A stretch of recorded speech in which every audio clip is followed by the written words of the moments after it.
आप सभी का आपके YouTube प्लेटफॉर्म डिफेंस चैंपियंस में। तो जैसा कि आप जानते हैं कि भाई हम मॉक टेस्ट रेगुलर कर रहे हैं। अब सबसे जो आपका डिमांडिंग था कि सर हमें पैसेज की प्रैक्टिस करवाई जाए, पैसेज को हमें कैसे सोल्व करना है, रीडिंग हैबिट को कैसे इंप्रूव करना है, वो चीज़ मैं लेके आपके सामने यहाँ पे आ चुका हूँ।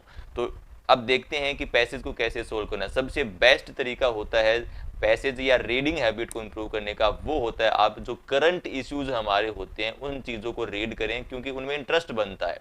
और उनको रीड जब हम करते हैं तो वहाँ से एक तीर से दो निशाने हम लगाते हैं। पहली बात तो ये कि हमारी रीडिंग हैबिट इंप्रूव होती जाती है डे बाय डे, और दूसरा तरीका कि वो करंट पे रहता है तो वहाँ से हमारी करंट की जो इन्फॉर्मेशन है वो भी रेडी होती जाती है, यानी करंट जीके भी आप कह सकते हैं वो भी रेडी होती जाती है। चलिए दोस्तों, तो स्टार्ट करते हैं फटाफट से और देखते हैं कि कैसे हमें रीड करना है।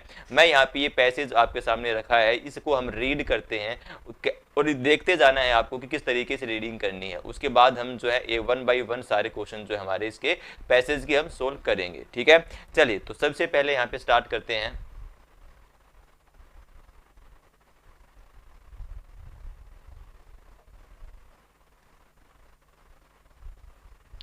चलिए, तो यहाँ पे लिखा हुआ है the climate crisis intricately, crisis यानी कि संकट, intricately वोव itself into the G20 summit in Delhi. तो जहाँ पे भी एक चीज़ है ध्यान रखना, आप जहाँ पे भी कोमा आ जाए, फुल स्टॉप आ जाए, तो वहाँ पे थोड़ा ठहरना है और उस सेंटेंस का थोड़ा मीनिंग समझने का प्रयास करना है। तो यहाँ पे क्या कह रहा है, क्लाइमेट क्राइसिस जो है, जो क्लाइमेट संकट है, इंट्रिकेटली यानी कि यहाँ से आपको वो कैब भी देखते हुए जाना है। इंट्रिकेटली यानी कि कॉम्प्लिकेटेड, यानी कि कॉम्प्लिकेटेड, ठीक है। इंट्रिकेटली, इंट्रिकेटेड यानी कि complicated वोव itself into the G20 summit in Delhi. वोव का मतलब होता है यानी कि आपने इन्वॉल्व किया है, क्या है, इन्वॉल्व किया है। तो यहाँ पे कह रहा है कि जो क्लाइमेट संकट है, ठीक है, वो जो है वो उसने, और जो टॉपिक है वो खुद ही इटसेल्फ यानी खुद ही वो G20 समिट जो हुआ है अभी दिल्ली में, वहां पे वो खुद ही इन्वॉल्व हो गया। कौन सा, क्लाइमेट क्राइसिस का संकट जो है, जो ये टॉपिक है वो खुद ही इन्वॉल्व हो गया G20 समिट जो दिल्ली में अभी चल रहा था। Particularly during the discussion on clean energy, जब डिस्कशन चल रही थी क्लीन एनर्जी के ऊपर। क्लीन एनर्जी का मतलब है कि हमें जो है डीजल पेट्रोल वाली जो पुराने तरीके हैं उनको छोड़कर हमें रिन्यूएबल जो रिसोर्सेज है उनको यूज करना चाहिए। तो जब ये मुद्दा चल रहा था तो वहां पे क्लाइमेट वाला मुद्दा अपने आप उठ के आ गया, ठीक है। Sustainable development and collective responsibility necessary to avert it, ठीक है। सस्टेनेबल डेवलपमेंट यानी कि जो निरंतर चल रहा है, जो निरंतर चलता रहे, सस्टेन यानी कि कीप रहे, ठीक है। जो डेवलपमेंट है जो चल रहा है उसमें collectively responsibility necessary to avert it, तो ये हमारे सबकी कलेक्टिवली रिस्पॉन्सिबिलिटी और जिम्मेदारी बनती है कि हम इसको क्या करें, अवर्ट करें। अवर्ट यानी कि इसको हम प्रिवेंट करें। अवर्ट का मतलब है prevent from bad bad things, यानी कि किसी बैड, कोई बुराई, कोई चीज आगे खराब होने वाली है उससे पहले उसको हम प्रिवेंट कर ले, बचा ले, यही कह रहा है यहाँ पे, ठीक है।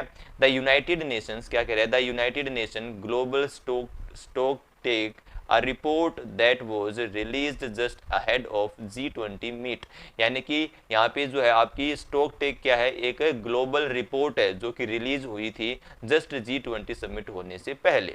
Set out the scope of challenges that awaited the major economies of the world, ठीक है, even as it presented little beyond what is already known. तो सेट आउट का मतलब है कि बाहर आई, यानी प्रदर्शन, बाहरी, इसने क्या किया, शो किया है, ठीक है। सेट आउट यानी कि शो करना किसी चीज को। द स्कोप ऑफ चैलेंजेस, तो ये जो आपकी रिपोर्ट रिलीज हुई इसने जो है चैलेंजेस जो है, जो अवेटेड द मेजर इकोनॉमीज, जो कि अवेटेड यानी इंतजार कर रहे हैं मेजर इकोनॉमीज, जो मेजर इकोनॉमी है वर्ल्ड की, even as it presented little beyond what is already known. लेकिन इस रिपोर्ट ने हमें क्या बताया है, इस ये कह रहा है कि इस ये जो रिपोर्ट है इसने ऐसी कोई बड़ी चीजें नहीं बताई हैं जो कि नई हो, जो ऑलरेडी हमें पता है वही चीजें बताई है, ठीक है।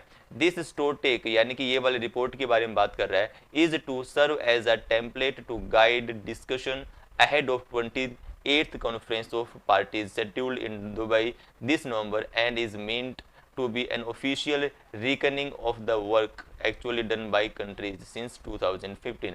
तो ये कह रहा है यहाँ पे, ये जो रिपोर्ट है वो कह रही है ये जो डिस्कशन है वो आगे भी जारी रहेगी, ठीक है। 28 जो कॉन्फ्रेंस होगा पार्टीज का जो दुबई में होने वाला है इस नवंबर में, ठीक है, वहां पर भी ये डिस्कशन जारी रहेगी।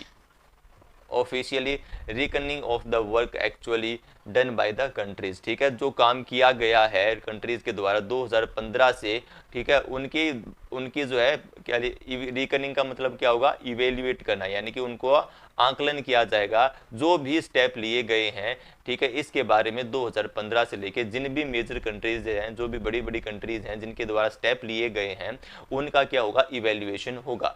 इन स्टेमिंग यानी कि रोकना ग्रीन हाउसेस गैसेस एमिशन, तो हमें क्या करना है भाई, ग्रीन हाउस गैस एमिशन को रोकना है। That year signatories to the UN Convention on Climate Change agreed in Paris to keep global emission from rising beyond। तो अभी जो आपका पेरिस में, ठीक है, पेरिस में जो कन्वेंशन हुआ क्लाइमेट चेंज के ऊपर, उसमें ये कहा गया कि भाई हम जो है एमिशन को, यानी जो ग्लोबल एमिशन है उसको 2 degree Celsius and as far as possible limit to 1.5, यानी कि उसको 2 डिग्री तक हम जो है रिड्यूस कर देंगे और उसकी लिमिट प्रयास करेंगे कि हम कितनी रहे, 1.5 डिग्री सेल्सियस तक उसकी लिमिट रहे। तो इस तरीके से अपने को पैसेज सोल्व करना है। अब एक चीज आपको ध्यान रखनी है, जो नए शब्द हमको लगते हैं उनको आपको क्या कर लेना है, इस तरीके से गोला कर लेना है जब भी आप पढ़ रहे होते हैं, ठीक है।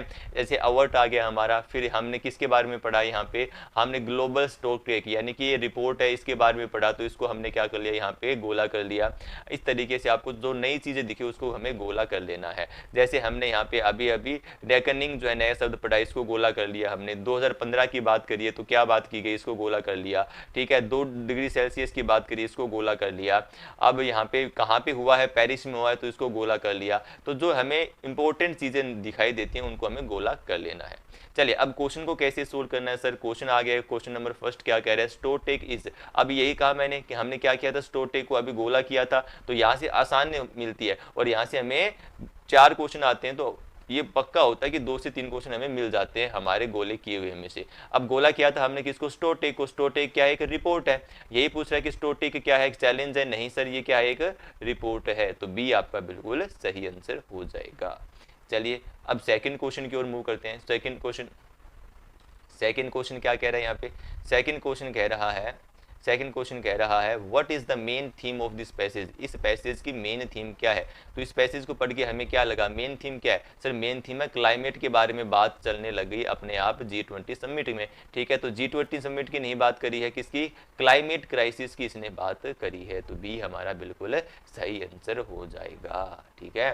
चलिए अब देखिए थर्ड क्वेश्चन पे हमें कैसे आंसर करना है। थर्ड क्वेश्चन क्या कह रहा है यहाँ पे, थर्ड क्वेश्चन कह रहा है how much global emission rise, यही मैंने कहा था, अभी हमने इसको क्या किया था, गोला किया था। तो कितना राइज, ठीक है, हो चुका है ग्लोबल एमिशन, तो 2 डिग्री सेल्सियस हमारा यहाँ पे आंसर हो जाएगा। ये इसने बात करी है कि यहाँ तक हम इसको हम रोक लेंगे, ये लिमिट है और हमें बात कितनी की गई है, राइज की बात करी है, तो 2 डिग्री सेल्सियस आंसर आपका बन जाएगा। चलिए अगला क्वेश्चन आ गया, क्वेश्चन नंबर 4 आपका आ चुका है। क्वेश्चन 4, ये चीज़ आपको ध्यान रखनी है कि इंडियन एयरफोर्स में हमेशा ही तो आपका जो पैसेज है वहाँ से एक वोकेबलरी का क्वेश्चन 100% पूछा जाएगा। अब यहाँ पे हमने अवर्ट को गोला किया था, ठीक है, अवर्ट को गोला किया और उसी का क्या पूछ लिया इसने, सिनोनिम में पूछ लिया। तो अवर्ट क्या होता है, प्रिवेंट करना। अवर्ट यानी कि सर कोई बैड थिंग होने से क्या करना, प्रिवेंट करना, बचना उससे। तो अटेन नहीं होगा सर, प्रिवेंट करना हमारा क्या बन जाएगा, सिनोनिम बन जाएगा। तो इस तरीके से हमको क्या करना है, पैसेज को रीड करना है और डेली आपकी क्लासेस ये रेगुलर रहेगी, तो डेली इस तरीके की क्लास आपकी आती रहेगी। तो पहले प्रयास करना है वीडियो को पॉज करके कि आप थोड़ा रीड करें, उसके बाद मैं तो रीड करवाऊंगा ही, जिससे आपकी क्या है जो गलतियां आपने करी होंगी रीडिंग करते हुए वो आपको पकड़ में आएंगी और उनको आप धीरे धीरे सुधारते हुए चलोगे, ठीक है। चलिए तो ये था आपका हमारा आज का पैसेज। कैसा लगा है पैसेज एक बार कमेंट करके ज़रूर बताइएगा। अच्छा लगा है तो सेशन को लाइक और अपने दोस्तों के साथ शेयर ज़रूर कीजिएगा। और इसको डेली ये क्लास आपकी रहने वाली है, तो इसको आप डेली जो है यहाँ से अपना पैसेज की जो पकड़ है उसको मजबूत कीजिएगा, क्योंकि ये एक तरीके से हम कह सकते हैं कि 4 नंबर जो है वो फ्री के होते हैं और इन 4 नंबर में बच्चे काफ़ी घबराते हैं।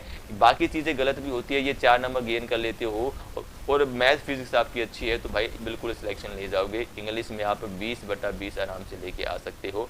सारी चीज़ें पैसेज पे डिपेंड करती है और यहाँ से काफ़ी चीज़ें हैं। अब इसको एंड करने से पहले मैं आपसे कुछ जो है क्वेश्चन पूछूंगा, उसके आंसर आपको कमेंट में करने हैं। यहाँ से हम ग्रामर भी करेंगे, डेली कवर होती जाएगी और आपकी वोकेबलरी भी जो है वहाँ यहाँ से मजबूत होती जाएगी। तो वोकेबलरी के वर्ड हैं उनको आपको नोट डाउन करते हुए चलना है। अब एक बात मेरे को बता दीजिएगा, इस पूरे पैसेज में जो मैं वो यहाँ पे ग्रामर के क्वेश्चन पूछ रहा हूँ उसको कमेंट करना है। यहाँ पे हमारा क्या गिवन है,